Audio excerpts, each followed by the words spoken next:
ચેતનભાઈ, તમારું ગુજરાત તકમાં સ્વાગત છે.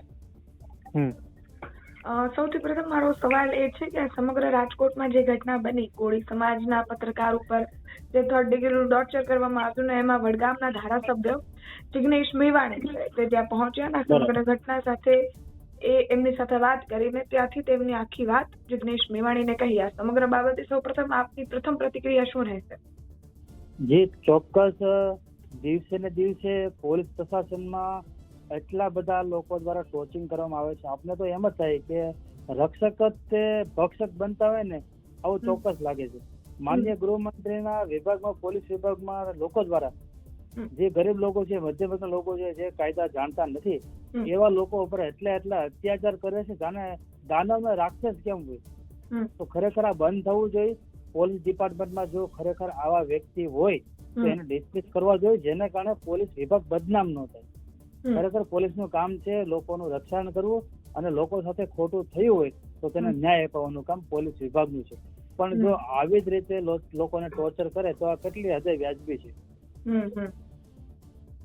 જી ચેતનભાઈ, આ સમગ્ર ઘટના બની એની પહેલા પણ એક કોળી સમાજની ઘટના આપણે જોઈ છે, અને જેમાં ન્યાય મેળવવા માટે બધા લોકો ગાંધીનગર સુધી વયા ગયા હતા અને તેમજ કોળી સમાજની એકતા ત્યાં બતાણી હતી.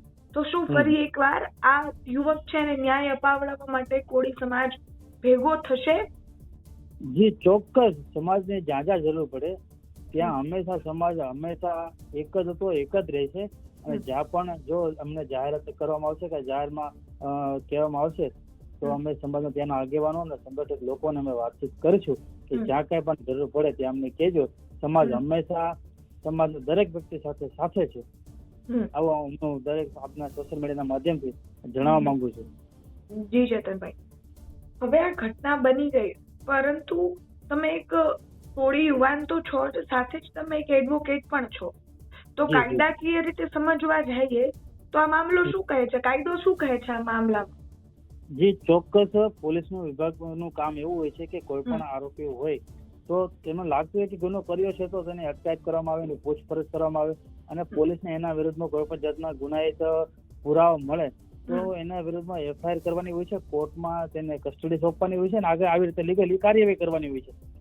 નહીં કે રિમાન્ડને પાને કે નહીં કે બીજાના પૈસાના લેવડ દેવડથી આરોપીઓને કે કોઈ નિર્દોષ વ્યક્તિને એને જેલ કસ્ટડીમાં કે પોલીસને કસ્ટડીમાં એને ટોર્ચરિંગ કરવાનું, સમાજ સુધરકના નામે પટ્ટા મારવાના 100 પટ્ટા. બેન, તમે વિચાર તો કરો આ લોકો કેટલી હદે માનસિક ક્રૂરતા ધરાવતા છે. જો એક આવા અધિકારી લેવલના વ્યક્તિ જો આવી ખુન્નસથી આવી ક્રૂરતા વાપરતા હોય તો એના નીચલી કક્ષાના અધિકારીને એ કેટલી છૂટ આપતા છે.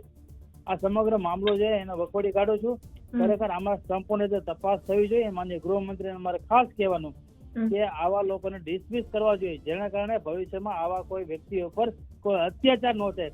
આ ખરેખર જે બનાવ બન્યો છે, કોઈ વ્યક્તિના પ્રાઇવેટ પાર્ટમાં તમે પેટ્રોલ છાંટો છો, એ જનાવર છે. લોકો જનાવરથી ને પણ બદતર આવી રીતે લોકો વિચારી પણ કેમ શકે? આની માનસિક સ્થિતિ કઈ બાબતની હશે? ખરેખર આ સંપૂર્ણ નિષ્પક્ષ રીતે તપાસ થવી જોઈએ.